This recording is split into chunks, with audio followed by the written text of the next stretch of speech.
వి gold trusted gold buyers మీరు తాకట్టు పెట్టిన బంగారాన్ని విడిపించి ఈ రోజు ఉన్న మార్కెట్ ధరకు కొనబడను. శ్రీజ బజర్ శ్రీజ సంచలకులు బజర్ ఇష్యూ నీది సంజనాది కానీ ఇది ఎందుకు అంత పెద్ద ఇష్యూ చేసావని అంటే లైక్ ఇలా జరిగింది ఓకే నెక్స్ట్ టైం అని వదిలేచ్చు కదా, ఎందుకు అంత దాన్ని అక్కడ అంత డ్రాగ్ చేసావు అని చెప్పి ఓన్లీ బికాస్ ఆఫ్ అక్కడ నీకు ఛాన్స్ వచ్చింది, టైం వచ్చింది, నువ్వు మాట్లాడాలి, అక్కడ ఏదో ఒక ఇష్యూ చేయాలని చేసావని చెప్పి కామెంట్. అది మీ కంటెస్టెంట్ ఇచ్చిన కామెంటే, నీకు దానికి ఏం చెప్తావు? అమ్మ బాబోయ్ అస్సలు కాదు. అక్కడ ఏమైందంటే ఫ్యామిలీ లెటర్ అనేసరికి అందరం ఫ్రీజ్ అయిపోయాం. హార్ట్ బీట్ లిటరలీ ఇట్లా వణుకుతున్నాము. అంటే 3 weeks అయ్యింది కదా వెళ్ళి. మీకు అలా ఉంటుంది కానీ మాకు మేము ఎమోషనల్. అయ్యో నాకు తెలియదండి. అవునా? లేదు ఇప్పుడు ఇమాన్యుల్ కూడా ఏడ్చాడు, అందరూ ఏడుస్తారు. అదే నేను అన్నా ఫ్యామిలీ ఎమోషనల్. అది ఏదో క్యాప్టెన్సీ కంటెండర్ అయి ఉంటే మేము అసలు అంత ఎమోషనల్ అయ్యే వాళ్ళం కాదు. ప్రతి ఒక్కరు ఏడ్చేశారు. ఫ్యామిలీ నుంచి లెటర్ అనేసరికి సంజన గారు ఏడ్చారు, సుమన్ ఏడ్చేశారు, లైన్ గా ఇమాన్యుల్ ఏడ్చారు, తనుజకి ఏడ్చింది. నేను ఏడవాలా వద్దా నాకు అసలు అర్థం కావట్లేదు. ఫ్యామిలీగా ఏం వచ్చింటది, ఏం చేస్తున్నాను, టెన్షన్ వచ్చింది. మీరు సరిగ్గా చూస్తే నేను ఫస్ట్ రౌండ్ లో నేను కదలలేకపోయాను, నేను ఫ్రీజ్ అయిపోయాను. నేను కానీ సెకండ్ రౌండ్ లో అందరం తోసుకుని వెళ్ళదు తెలుసా? ఎలా తోసావు తెలుసా? నేను అది వెళ్ళిపోయింది. అదే ఇటొకరిని ఎగరేస్తున్నాడు. యాక్చువల్లీ సంజన చెయ్య బజర్ మీదకి వెళ్ళలేదు. శ్రీజ ఏం చూసిందో నాకు తెలియదు కానీ సంజన చెయ్యి ఓన్లీ హుడ్ మీద ఉండిపోయింది, చెక్క మీద అలాగ ఆగిపోయింది. బజర్ మీదకి పూర్తిగా వెళ్ళింది చెయ్యి నీదే. అండ్ మోర్ ఓవర్ అక్కడ చెప్పా కదా ఫ్యామిలీ ఎమోషన్. తనుజక్క రౌండ్ అప్పుడు నేను పక్కకి వెళ్ళి ఏడ్చాను. అయ్యా ఛాన్స్ మిస్ అయిపోతుంది. నాకు ఒక ఐడియా ఉండే, పోను పర్సెంటేజ్ పెంచేస్తారు, లాస్ట్ లో ఉన్న వాళ్ళు ఛాన్స్ ఉండదు అని క్లారిటీ నాకు ఉంది. తనుజక్క దాంట్లో పోయింది, అప్పటికే ఎమోషనల్ అయిపోయి నేను ఏడ్ చేసా, నాకు పానిక్ అటాక్ లాగా అయిపోయింది. అది రాలేదు, ఊపిరాడలేదు నాకు. నాకు అసలు నేను ఫ్యామిలీ గురించి ఎంత ఎమోషనల్ గా ఉంటాను నాకు అక్కడికి వెళ్ళిన తర్వాత తెలిసింది. నేను అసలు ఎమోషనల్ గా అలా ఉండను, అలుగుతా అన్ని చేస్తా కానీ ఏడ్ చేసి అంత చేయను. ఓహో నా వీకెస్ట్ పాయింట్ నా ఫ్యామిలీ నా ఫ్రెండ్స్ అని అప్పుడు అర్థమైంది నాకు. అవును, స్టార్టింగ్ వెళ్ళంగానే కూడా ఏడ్చావు కదా ఫ్రెండ్స్ కోసం. అది కూడా కొంచెం ఎందుకు వెళ్ళిన ఒక్క రోజుకి ఎందుకు అంత ఏడ్చావు? దాని మీద కూడా కొంచెం అప్పుడు యాక్చువల్లీ నీకు నెగిటివిటీ స్టార్ట్ అయ్యింది అక్కడ నుంచి. ఏడవడం నెగిటివిటీ అంటే వెళ్ళిన వెంటనే ఫ్రెండ్స్ అని ఫ్యామిలీ అని అప్పుడే మిస్ అయిపోతున్నానని ఏడవడం. అది నా లైఫ్ లో నేను ఎప్పుడు హాస్టల్లో మమ్మీ వాళ్ళకి అలా దూరంగా లేను. హాస్టల్లో లేను, హైదరాబాద్ లో ఉన్నాను కానీ ఫోన్ ఉంటది కదా. నేను ఎలా ఉంటానంటే ఏదర్ మమ్మీతో మాట్లాడుతుంటా, లేదంటే డాడీతో మాట్లాడుతుంటా, లేదంటే ఫ్రెండ్స్ తో మాట్లాడుతుంటా, కంటిన్యూ కాల్స్ లో ఉంటా. నాకు నా వరల్డ్ సరౌండ్ అవుతుంటది, ఫ్రెండ్స్ చుట్టూ ఫ్యామిలీ చుట్టూ. కొంచెం డిపెండెంట్ పర్సన్ ని, క్లోజెస్ట్ సర్కిల్ ఉంది నాకు, చాలా ఇంపార్టెంట్ అది. నేను లిటరలీ ఫ్రెండ్ సర్కిల్ అంటున్నాను అందుకే. సర్కిల్ బాయ్ ఫ్రెండ్ ఉన్నాడా? నాకు బాయ్ ఫ్రెండ్ లేడండి. ఎంత బాగుంటారు బాయ్ ఫ్రెండ్ లేకపోవడం ఏంటి? ఏం లేదు అంతే, అలా ఉంటాను. అక్కడికి వెళ్ళిపోయాను. నాకు ఫస్ట్ ఆఫ్ ఆల్ నా లైఫ్లో చేంజ్ నచ్చదు. నేను ఈజీగా అడాప్ట్ చేసుకోలేను చేంజ్ని. అక్కడికి వెళ్ళా, బాస్ హౌస్లోకి వెళ్ళిపోయా అనేది నాకు ఒక షాక్.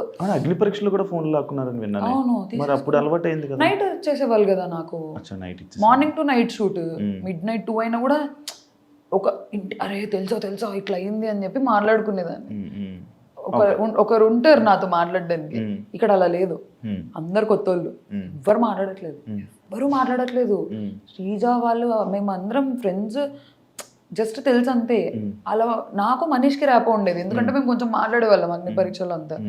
కరెక్ట్ మనీష్ కనిపించిన వెంటనే మనీష్ డాడీ షర్ట్ అని తీశారు. నేను ఆల్రెడీ లో ఉన్నా, మనీష్ నాకు గుర్తు చేశాడు, ఇదిగో మా నాన్న షర్ట్ నేను ఇలా తెచ్చుకున్నా అని. నాకు స్టార్ట్ అయింది, అబ్బా నా ఫోన్. అలా కాదు, నేను ఏదైనా పని చేస్తూ ఫోన్ మాట్లాడేదాన్ని, సర్దుకుంటున్నా ఫోన్ సడన్ గా వెళ్ళిపోయింది ఫోన్ ఏది అని. ఓ హిట్ అయింది. ఇంకోటి తెలుసా, నేనే ఎక్కువ ఏడ్చా అందరికంటే. రాలేదు ఎడిటింగ్. నేను అసలు ఫస్ట్ వీక్ లో తనుజక్క కాదు క్రై బేబీ అని నన్ను అంటారు అనుకున్నా, తనుజక్కకి వెళ్ళింది అదేంటో నాకు తెలీదు. నేనే ఏడ్చా అందరికంటే ఎక్కువ. ప్రతిరోజు నైట్ నేను సంజన గారు కూర్చుంటాము, ఫ్యామిలీ గుర్తొస్తుంది అంటాను నేను. సంజన గారు ఏడుపు తక్కువ, నేను ఇంకా ఫ్యామిలీ ఏడుసేవాళ్ళు, సంజన గారు కన్సోల్ చేసేవాళ్ళు. మేము ఎంత కొట్లాడుకున్నా నైట్ అయితే ఇలా వచ్చేస్తాము. నీ శ్రీజ వల్ల నీ గేమ్ పాడైపోయింది అనేది ఒక టాక్ ఉంది.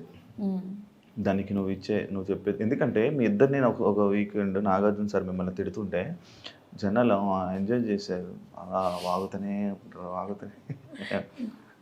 అండ్ ఇంకొకటి ఇద్దరు వాయిస్లు గట్టి వాయిస్లే. అసలు మీ ఇద్దరు మాట్లాడితే బిగ్ బాస్ లాగా మిగతా 12 మంది వాయిస్లు వినపడవు, 13 మంది ఉన్నారు, ఎవరి వాయిస్లు వినపడవు. అలాంటి 2 స్ట్రాంగెస్ట్ వాయిస్లు ఒక దగ్గర ఉండిపోవడం ఏమైనా ఇదైందంటావా?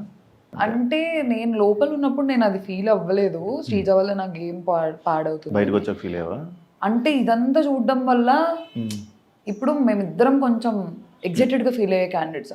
మా ఇద్దరికి లిటరల్ గా చెప్పాలంటే అదే తొందర ఎక్కువ, ఆతృత చెప్పేయాలి పాయింట్. నా ప్రాబ్లం ఏంటంటే నేను మర్చిపోతానేమో అని నా పాయింట్ చెప్పాలి.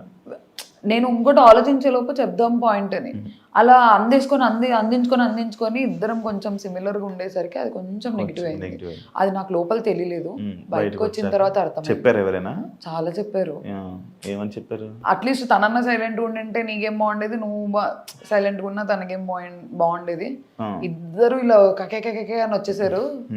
అదే మీ ఇద్దరికి నెగిటివ్. ఒకళ్ళ మీద పడిపోయేవాళ్ళు వెళ్ళి నువ్వు వచ్చి మమ్మల్ని గుద్దు అదే ఉంటుంది బాలయ్య డైలాగ్, నేను వచ్చి నేను గుద్దురా నువ్వు వచ్చి. నేను వాళ్ళందరి మీద ఏం పడలేదు, లేదు నా దగ్గరకు వచ్చిన వాళ్ళకి అన్ని పాయింట్ అవుట్ చేస్తేనే వస్తుంది అది బాగా. కానీ నీ పాయింట్స్ అన్ని బానే ఉండేవి, కాకపోతే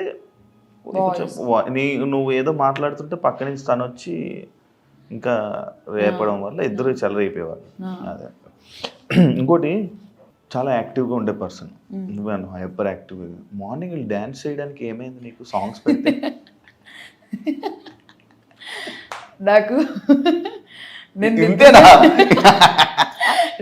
ఇది కూడా అబ్జర్వ్ చేస్తారా?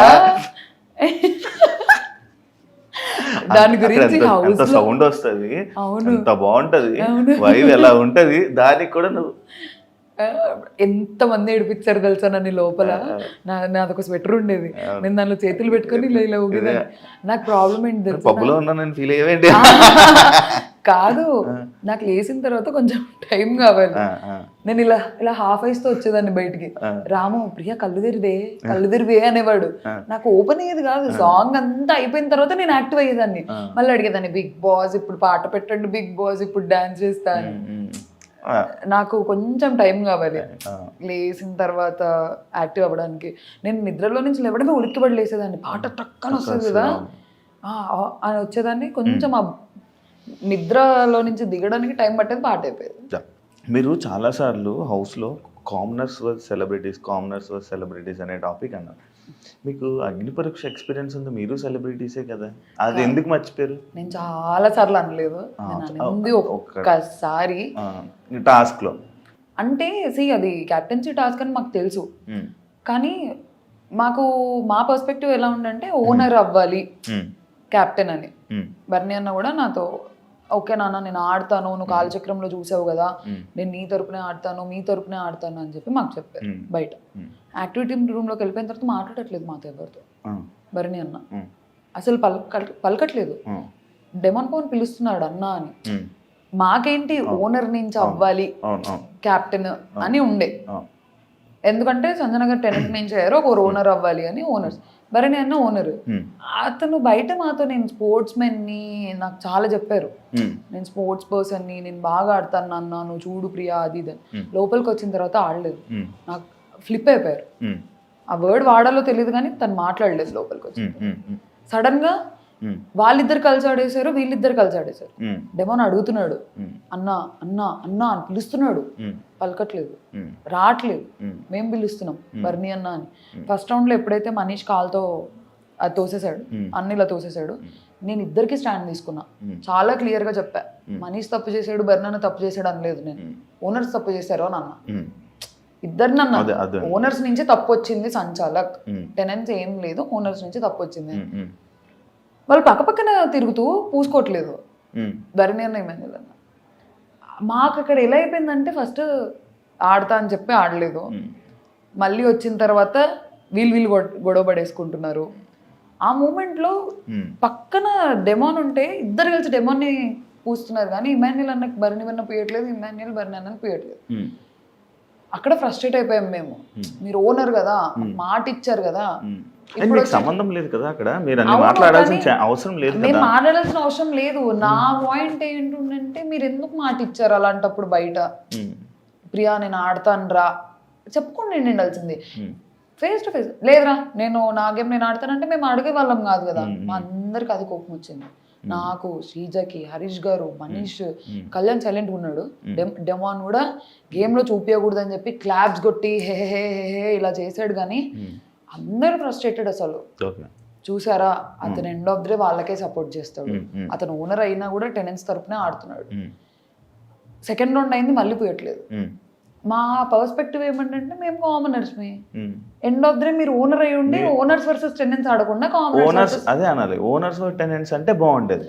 అతను ఓనర్స్ వర్సెస్ టెనెంట్ ఆడట్లే కదా, ఓనర్ వెళ్ళి టెనెంట్ తో ఆడుతున్నాడు. మా పర్స్పెక్టివ్ ఏంటి, సెలబ్రిటీస్ వర్సెస్ కామనర్స్ అనిపించింది. అక్కడ ఒక్కడింది నాకు. ఓకే.